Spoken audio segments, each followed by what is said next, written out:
여러분, 성경에는 많은 기적이 나옵니다. 병자가 살아나고 귀신이 쫓겨나갑니다. 심지어 무덤에 들어간 지 나흘이 된 나사로가 배로 동인 채로 나오는 기적이 나옵니다.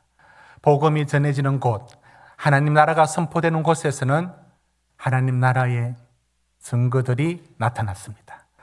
그래서 이런 많은 기적들이 동원되고 나타났을 때 이것을 다른 표현어를 동원해서 기적이 그저 기적으로 머물지 않도록 성경은 이 말씀을 이렇게 다른 단어로 보완을 시켰습니다. 한번 보여주십시오. 성경에 나와 있는 기적이라는 이 단어는 초월적인, 인간이 할 수 없는 놀라운 일들, 이 말을 뜻하는 말을 사람의 편에서 좀 놀란다는 뜻에서 아주 기이하다는 뜻에서 이적이라는 말을 쓰는데, 또 다른 말이 하나가 있습니다. 이게 표적이라는 말이 있습니다. 표적. 헬라어로 세메이온이라고 하는 표적이라는 것은 기적이 초월적인 능력을 나타내는 것이라는데 뜻만 있다면, 표적은 그 기적의 의미를 뭔지 말해줍니다. 예를 들면 이런 겁니다.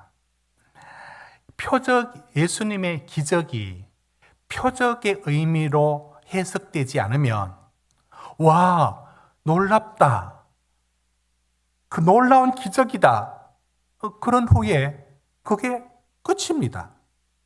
예를 들어보겠습니다. 여러분, 오병이어는 물고기 2마리, 빵 5개로 5,000명, 아니 거의 2만 명에 가까운 사람들이 충분히 먹었던 놀라운 사건입니다. 그런데 이 오병이어 후에 사람들이 예수님을 쫓을 때에 예수님이 이런 말씀을 하셨습니다. 요한복음 6장 26절 27절 한 말씀 띄워주십시오. 이렇게 말했습니다.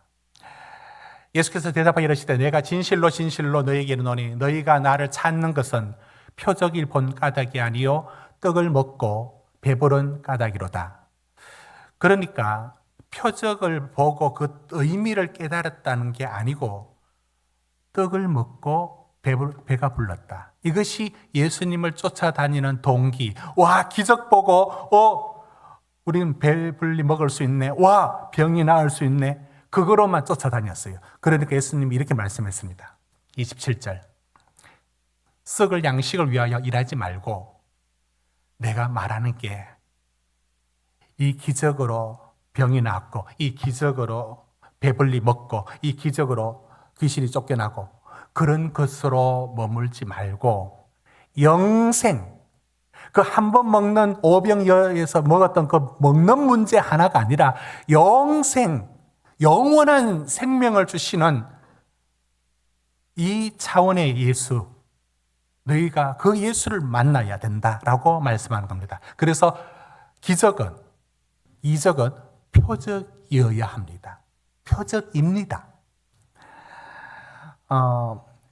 갈릴리 바다에 풍랑을 만났을 때 제자들이 우리가 죽게 되었는데 주님은 고물에서 베개를 베고 주무시고 계세요. 그래서 하는 말이 왜 우리를 돌아보지 않습니까? 그래서 예수님이 일어나서 바람을 꾸짖으십니다. 그리고 바다들어 잠잠하라 이렇게 말씀했습니다. 마치 어르렁거리던 개가, 훈련받은 개가 주인이 조용하니까 탁 멈추는 것처럼 바다가 바람이 멈추었습니다. 자, 이런 기적을 갖고 여러분 어려울 때 여러분 하나님은 기적을 일으켜 주십니다. 맞는 말씀이에요. 그런데 거기 머물지 말고 어디를 향하느냐 하면 마가복음 4장 41절 보십시오. 이렇게 말합니다. 그들이 심히 두려워하여 서로 말하되 그가 누구이기에, 도대체 이분이 누구이기에 바람과 바다도 순종하는가? 바람과 바다가 잠잠해지는 기적으로 머물지 말고 그가 누군가? 이 예수가 도대체 누군가? 이 예수가 누군가로 향하지 아니하면 이 기적은 부풀렸다가 꺼지는 물거품이고 부풀렸다 터지는 풍선에 불과합니다. 이것이 어디를 향해야 되느냐면 이 의미가 여기 예수가 누군가, 이걸 향하게 하는 것입니다. 여러분 하나 예를 더 들어보려고 합니다. 출애굽기에는 광야 40년을 갈 때 그들이 먹고 사는 게 뭐냐면 탄수화물로서 만나를 먹습니다. 단백질로서 메추라기를 먹습니다. 그러나 주로 먹는 건 탄수화물인 만나를 먹고 삽니다. 근데 이 만나는 농사하고 재배해서 먹은 게 아니라 그들은 광야에서 그저 일어났을 때 눈 뜨면 만나가 떨어져 있었습니다. 이게 뭔가라는 이름에서 만나가 생겼습니다. 그래서 그 만나를 먹고 삽니다. 그러면 여러분 이 기적을 이렇게 적용하면 됩니까? 여러분 굳이 그렇게 노동하지 않아도 하나님께서 여러분 다 먹여 살려주십니다. 여러분 하나님 채워주십니다. 그래서 우리가 계속 하늘에 뭐가 떨어지는가? 이런 신앙으로, 이런 기적으로 가는 게 맞습니까? 아니죠. 왜? 그 일은, 만나를 먹이신 일은 뭐하고 연관되어 있느냐면 출애굽기 16장 4절에 보면 이걸 통해서 하나님이 너희가 하나님을 하나님으로 알고 하나님을 주인으로 섬기고 하나님이 너 인생의 공급자인 것을 믿고 살아가는지 율법을 준행하는지 아닌지를 테스트를 하는 겁니다. 결국 이것은 그래서 출애굽기 16장 22절에 보면 이걸 어떻게 하라고 하느냐면 안식일은 나가지 말고 안식일 전날 2배를 거두고 왜 이렇게 살아야 되느냐. 이런 안식일 규정하고 연결을 짓습니다. 이게 뭘 보여주느냐면 하늘의 만나 하나님 기적으로 너희들 먹여 살려주신다. 그 얘기가 아니라 너희가 수고하고 땀 흘려 사는 것도 다 하나님의 은혜다. 그런데 그 하나님이 채워주신다는 것을 뭐로 삶으로 고백하느냐면 주의 말씀에 순종하고 거두지 않아도 안식일 날 그 전날 거두고 이런 말씀을 따라가는 것으로 하나님이 공급하심을 믿고 살아라. 그러니까 기적은 그 기적의 의미인 표적으로서의 의미를 살펴야 합니다. 하나만 더 나갑니다. 그래서 신명기 8장 3절에 이렇게 말합니다. 왜 그렇게 먹였느냐, 만나를 먹였느냐 이유를 설명합니다. 그것은 사람이 떡으로 사는 게 아니다. 떡으로 사는 게 아니다. 물질로 사는 게 아니다. 하나님의 입으로 나오는 모든 말씀으로 산다. 그걸 가르쳐 주기 위해서 저 기적이 필요했습니다. 하나님 믿고 살아라. 하나님 의지하고 살아라. 이처럼 기적은 기적으로 머물지 말아야 되고요. 그래서 그 기적이 주시는 의미를 향하여 나가야 합니다. 자, 이제 이 말씀의 틀을 갖고 왜 성경이 오늘 다루는 이야기가 기적으로 머물면 안 되고 이적으로 다루면 안 되고 그걸 넘어서서 어디로 향해야 되느냐면 표적으로 향해야 됩니다. 표적의 의미로 살펴야 된다는 데 의미가 있습니다. 왜 그런고 하면 여러분 4장 22절 보십시오. 4장 22절 이 표적으로 병 나은 사람은 40여 세나 되었더라.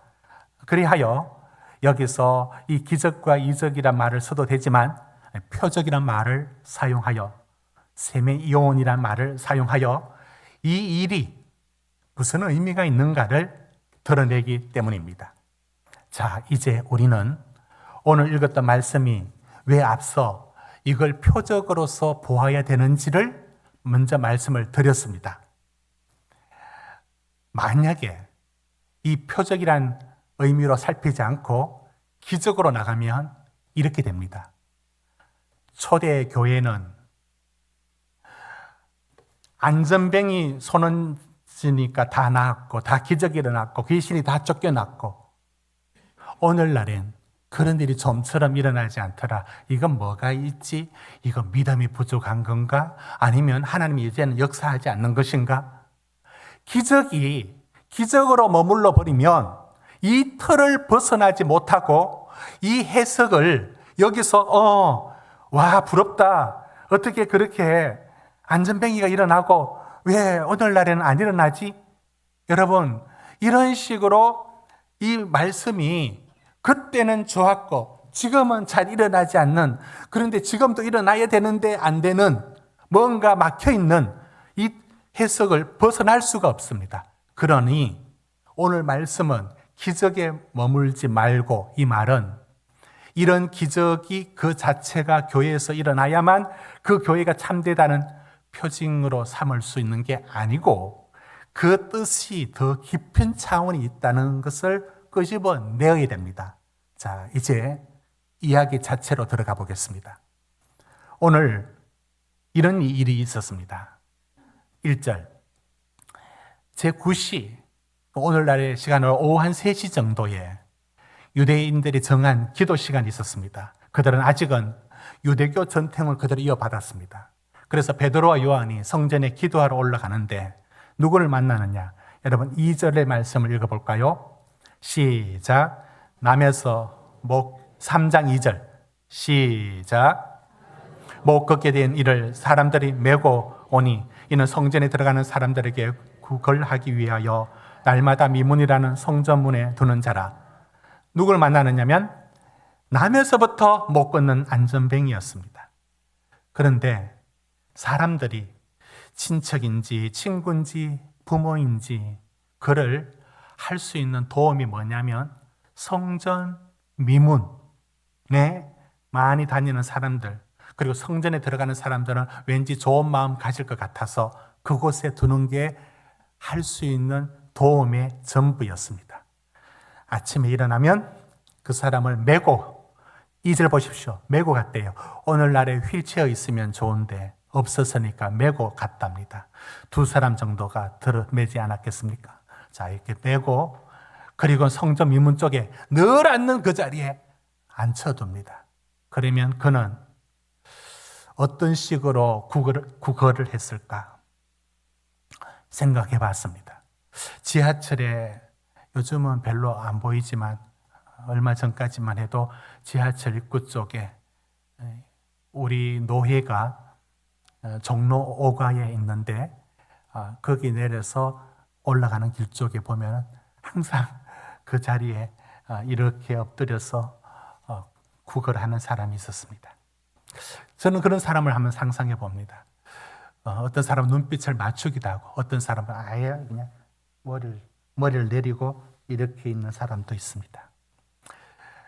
여러분 참 이 사람이 뭔가 얻으려고 그렇게 있었습니다. 그때 베드로와 요한이 기도하는 시간으로 올라가는 길에 만났습니다. 수많은 사람들이 지켜봤을 테고 수많은 사람들이 그냥 지나갔고 그 사람은 언제나 거기 있는 사람이었습니다. 그런데 베드로와 요한이 소리를 듣고 갑니다. 지나치어가지 않고 4절에 보면 주목했다라고 말합니다. 그리고 가서 다가갑니다. 그 사람은 뭔가 얻으려는 마음으로 이렇게 바라봅니다. 아마 애처로운 눈빛이 아닐까요? 아니면 불쌍한 표정이 함께 지어져 있었겠죠. 여러분, 이 사람이 여기가 한두 해 있었던 게 아니에요. 여러분 4장 22절 아까 보았던 것처럼 그 사람 나이가 40여 세, 여러분 40이 되도록 아마 어린 시절 제외하고는 그 다음부터는 계속 여기 앉혀 있었을 겁니다. 그렇습니다. 언제나 그 자리에 모두가 그냥 지나가는 그 자리였습니다. 그런데 베드로와 요한이 소리를 듣고 또 그 사람을 보고 갑니다. 그러자 어떤 눈빛으로 보느냐면 뭔가 얻으려고, 뭔가 당시에는 동전이 없었었겠죠. 동이 아니고 은이겠죠. 한 입 얻으려고 이렇게 보고 있었을 겁니다. 여러분 이제 여러분 6절을 읽을 때 여러분 바로 앞에 나이 40 정도 된 언제나 그 자리에 붙박이처럼 앉아서 구걸하고 있는 이 사람의 얼굴을 보면서 여러분은 지금 6절을 읽어갑니다. 베드로가 이르되를 생략하고 은과 금부터, 자 여러분 앞에 그 사람이 있습니다. 지금 시작합니다. 6절 시작. 은과 금은 내게 없거니와 내게 있는 이것을 내게 주노니 나사렛 예수 그리스도의 이름으로 일어나 걸어라. 여러분 구걸하고 있는 그 눈빛과 그 손을 보고 그 사람이 있는 내 언전 한두 입 주는 게 아니라 나 지금 그거 없다.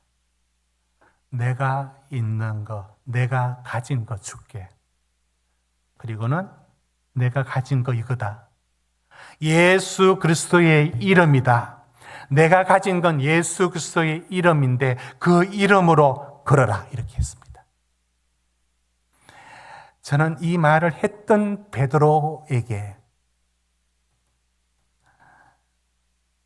그 속에 예수가 들어있었고 그 예수의 이름으로 끄집어내어 그에게 줄 수 있는 예수를 가진 베드로, 요한. 그가 그렇게 했을 때 어떤 일이 났느냐? 7절 보십시오. 그리고 손을 잡아 드립니다. 손을 잡아서 일으키니까 발과 발목이 힘을 얻고 한 번도 펴지 못했던 그 발이 펴지고 한 번도 바르게 있지 못하고 삐 이렇게 뒤틀려 있었을 때 발목이 썩 펴지면서 힘이 들어가고 섭니다. 서서요. 서서 한 발 걸었는데 걸어지는 겁니다. 그리고 뛰어봅니다. 하면서 뜁니다. 그가 찬양을 할 때 언제나 그 자리에 앉아 있었던 그 사람을 보고 사람들이 놀랐다. 이게 오늘 이야기입니다. 사랑하는 성도 여러분, 이 이야기를 우리가 읽었을 때 제가 앞서 기적과 이적이 표적의 의미가 있다는 말씀을 왜 드렸느냐 하면, 그러면 이게 그때 일어난 놀라운 사건이다. 오늘날에는 잘 일어나지 않더라. 여러분, 기적이 그런 식으로 머물러 버리면 오늘 말씀의 뜻을 그때는 일어났고 요즘은 잘 안 일어나고 그러면 뭐죠? 그렇게 접근해서는 안 됩니다. 이 기적을 뛰어넘어야 합니다. 그리고 그 기적으로 다시 돌아가 봐야 합니다. 지금 그 일을 하자고 표적 얘기를 한 겁니다. 여러분, 오늘 본문은 이 표적의 의미로 이 말씀을 보자면 이런 질문을 하는 게 맞습니다. 지금 이 질문은 이런 겁니다. 예수님이 이렇게 말씀했죠. 기다려라. 예루살렘을 떠나지 말고 기다려라. 너희가 며칠이 못 되어 성령이 오실 것이다. 자, 그리고 오순절을 그들은 경험을 했습니다. 예수님이 하던 일을 너희도 동일하게 그 일을 할 것이다. 예수 그리스도를 받아들였던, 그리고 오순절 사건으로 그들에게 무슨 일이 일어났느냐? 너희에게 이제 그리스도가 했던 그 일을 그대로 그리스도는 성천하셨습니다. 이 땅에 안 계신다고요? 이거 분명히 했습니다. 누가 왔습니까? 성령이 오셨습니다. 그래서 성령은 무슨 일을 했죠? 여러분, 성령이 주로 한 일이 무슨 일입니까? 성령은 아무 맥락 없이 막 능력 주고 기적 일으키고 그게 아니라, 여러분 누가복음 2장에 우리가 읽어왔던 내용이 뭐냐면 성령이 우리에게 하신 일, 오순절 성령이 하신 일이 뭐냐면, 한마디로 말하면 대충 알고 있었던 나사렛 예수가 주와 그리스도가 되었다. 여러분 2장 36절 먼저 보십시오. 성령이 한 일이 뭐냐고요. 2장 36절 같이 읽습니다. 시작. 그런즉 이스라엘 온 집은 확실히 알지니 너희가 십자가에 못 박은 이 예수를 하나님이 주와 그리스도가 되게 하셨느니라. 예수가 하나님 주가 되었고 예수가 메시아이시다. 예수가 하나님이시고 예수가 그리스도이시다. 이걸 성령이 보여주었습니다. 십자가가 실패가 아니라 22절로 보십시오. 거기 2장 23절 보십시오. 예수의 십자가의 죽음이 끝이 아니라 24절 부활하셨다. 그분은 살아나셨다. 그리고 뭐가 되셨느냐? 주와 그리스도가 되셨다. 여러분, 이게 성령이 하신 일입니다. 성령은 예수를 대충 믿고 있던, 아니 제대로 못 믿고 있던, 알지 못했던 나사렛 예수를 알고 있던 그들을 그분이 하나님이시다, 그분이 메시아이시다 라는 것을 확실히 믿게 만들어 회개에 이르게 됩니다. 여기서 회개가 어디 뭐 훔쳤다는 얘기에 회개 이런 식이 아니라 우리가 예수를 몰랐다는 거예요. 근데 그분이 참 주인이라는 것을 알았을 때 그들은 예수를 믿게 되었고 그 앞에서 회개를 한 겁니다. 여러분, 그러니 이제 오늘 말씀은 어디로 향해야 되느냐면 이제 예수의 사역을 이어받은, 예수님은 올라가시고 그 사역을 이어받은 교회가 예수를 누군지 알게 된 예수 믿는 사람들이 이제 뭘 해야 되느냐? 이 세상을 향하여 무엇을 줄 수 있습니까? 3장을 바르게 해석하는 열쇠는 이 질문으로 파고들어야 됩니다. 교회는, 오늘 우리는 이 세상을 향하여 무엇을 줄 수 있습니까? 이렇게 질문해야 합니다. 여러분, 우리가 기적에 머물지 말아야 되는 이유가 여기 있습니다. 누가복음 17장에 10명의 나병 환자가 기적으로 다 나았어요. 나병은 하늘이 내린 볼로 생각했습니다. 그런데 다 나았어요. 누가복음 17장 17절 19절 띄워보십시오. 이렇게 말합니다. 다 나았어요. 그런데 예수님께 돌아온 사람은 한 사람밖에 없습니다. 예수님 말합니다. 9은 어디 갔느냐고. 왜 기적으로 떠나버렸냐? 그게 전부인 줄 알고 떠나버렸느냐? 아니, 그 기적을 통해서 예수 앞에 와야죠. 하나님이 누구신가를 보아야죠.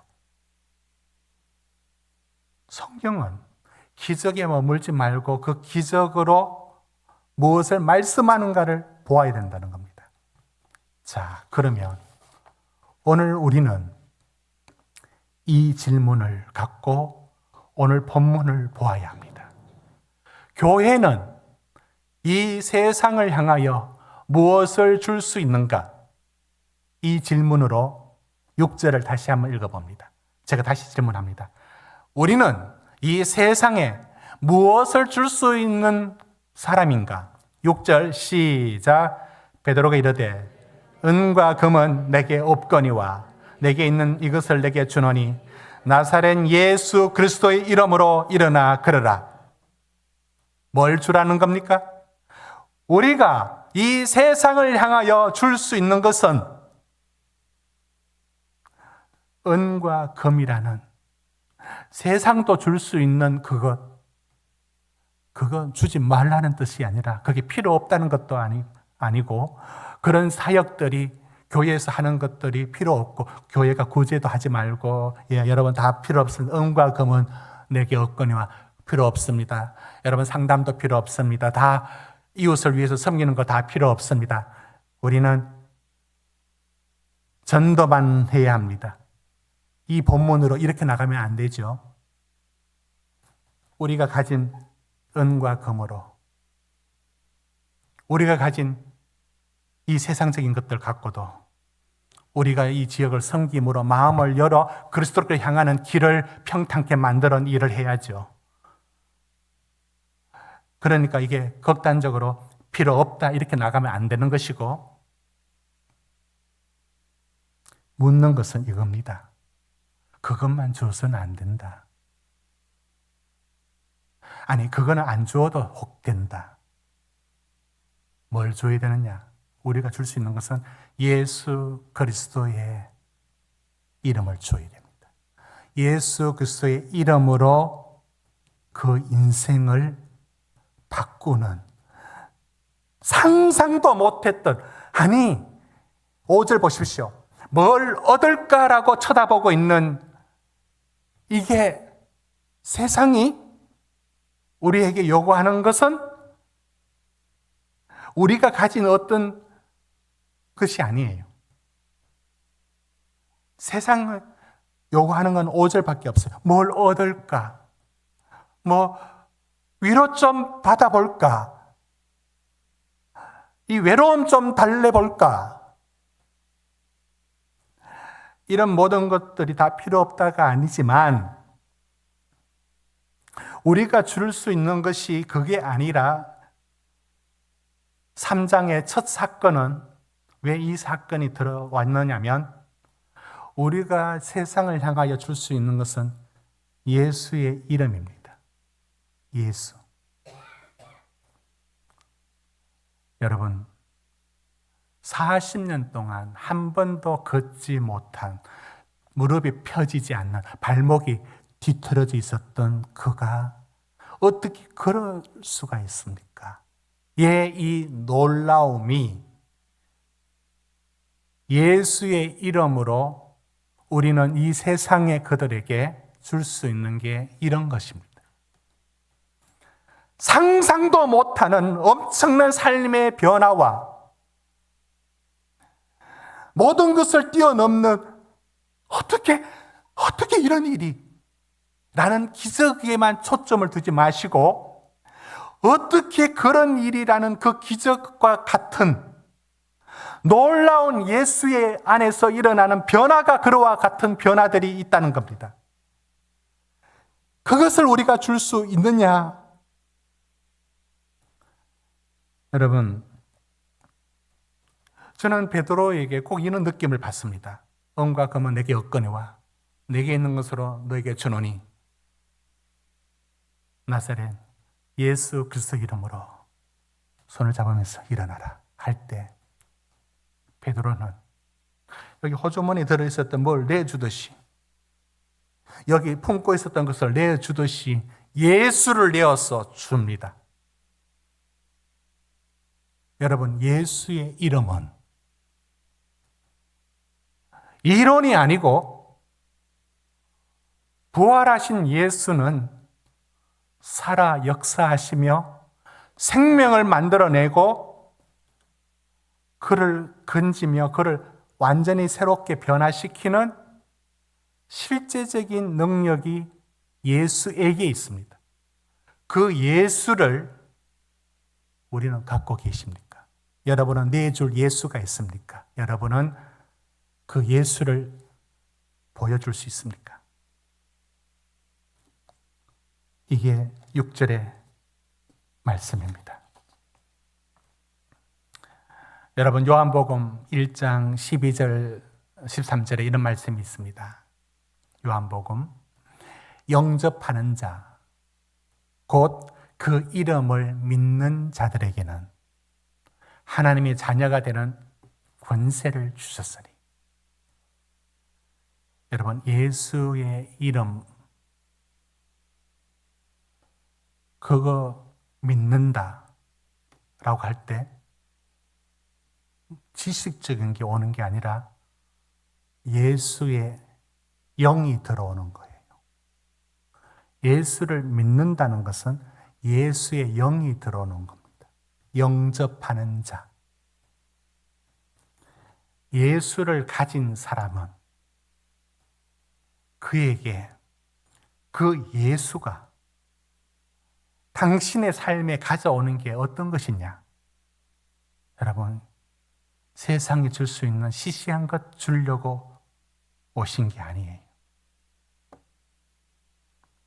예수의 이름으로 그의 삶이 어떤 지경에 놓여도 도저히 소망 없는 삶에 있어도 마치 발목이 비틀어져 있고 무릎이 붙어 있어서 한 번도 펴지 못한 40년 동안 이 절망스러움에 있는 그와 같은 처지에 놓인 어떤 사람에게도 예수의 이름이 그를 살려냅니다. 그 이름이 우리에게 오순절 이후의 교회에게 우리가 그 예수를 줄 수 있게 되어 있었어요.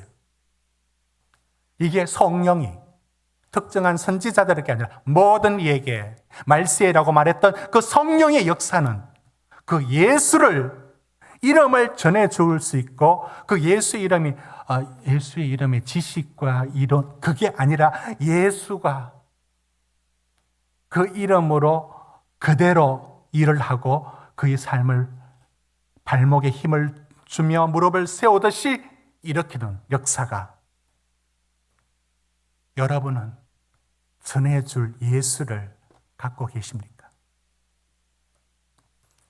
오늘 3장이 우리에게 묻고 있습니다. 요한복음 11장 25절 26절에 예수께서 이렇게 말씀했습니다. 나는 부활이요 생명이니 나를 믿는 자는 죽어도 살겠고 무릇 살아서 나를 믿는 자는 영원히 죽지 아니하리니.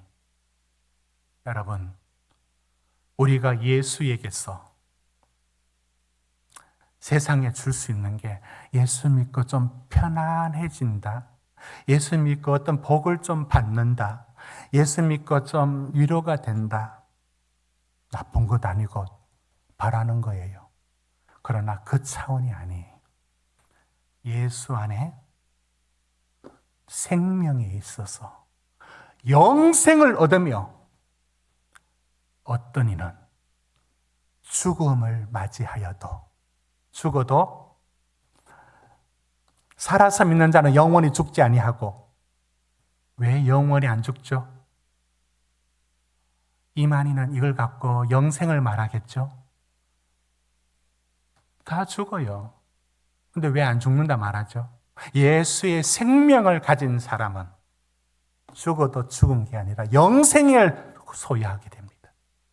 우리가 예수의 이름으로 전해주는 세상에 줄 수 있는 것이 몇 마디의 위로나 몇 푼의 구제나 몇 가지의 도움 이러려고 교회가 세워진 게 아니에요. 교회는 당신에게 영원한 생명을 줄 수 있는 일을 우리에게 그 이름을 담아 주었습니다. 그 이름은 실제 오늘날에도 어떤 절망과 어떤 낙심 속에 있는 이들에게도 예수의 이름으로 일어나 걸어라, 예수의 이름으로 그의 삶은 영원한 것으로 이어질 수 있는, 인간이 만들어줄 수 있는 선물이 아닌 하나님의 것을 줄 수 있는 자리에 오늘 교회를, 오늘 우리를 세우신 겁니다. 여러분은 지금 끌어내어 가지고 내어 줄 예수가 있습니까? 오늘 교회가 이 세상을 향하여 줄 수 있는 게 무엇일까요? 선한 영향력, 중요합니다. 온갖 부정적인 이미지가 판치는 세상에 선한 영향력과 이웃을 섬기는 일로 그들의 마음을 열어야 합니다. 그런데 그게 끝이라면, 그게 우리가 줄 수 있는 전부라면, 우리가 줄 수 있는 게 은과 금이라면, 오늘 베드로와 요한을 통해서 우리에게 말합니다. 예수 그리스도의 이름으로 그들을, 예수 그리스도의 이름으로 여러분의 자녀를, 예수 그리스도의 이름으로 병들어 힘들어하는 그를 영원한 생명으로 줄 수 있는 예수를 여러분은 갖고 계십니까? 이것이 오늘 우리 교회가 전해줘야 될 예수입니다. 우리는 이 세상에 다른 무엇을 전해주려고 있지 않습니다. 여러분 4장 7절 보십시오. 그들이 묻습니다. 누구 이름으로, 누구 권세로 이런 일을 하느냐라고 물었을 때 4장 12절은 이렇게 말씀합니다. 여러분 4장 12절 마지막으로 읽습니다. 시작. 다른 이로서는 구원을 받을 수 없나니 천하 사람 중에 구원을 받을 만한 다른 이름을 우리에게 주신 일이 없습니다. 오직 예수의 이름으로 우리는 영원한 생명을 주는 일을, 그 일을 오늘 우리에게 맡기신 겁니다. 시시한 세상의 교회가 되지 말고 세상이 줄 수 없는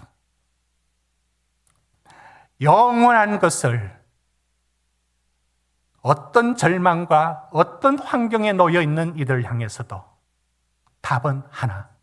예수의 이름으로 여러분 선포하십시오. 여러분이 놓인 삶에 어떤 어두움이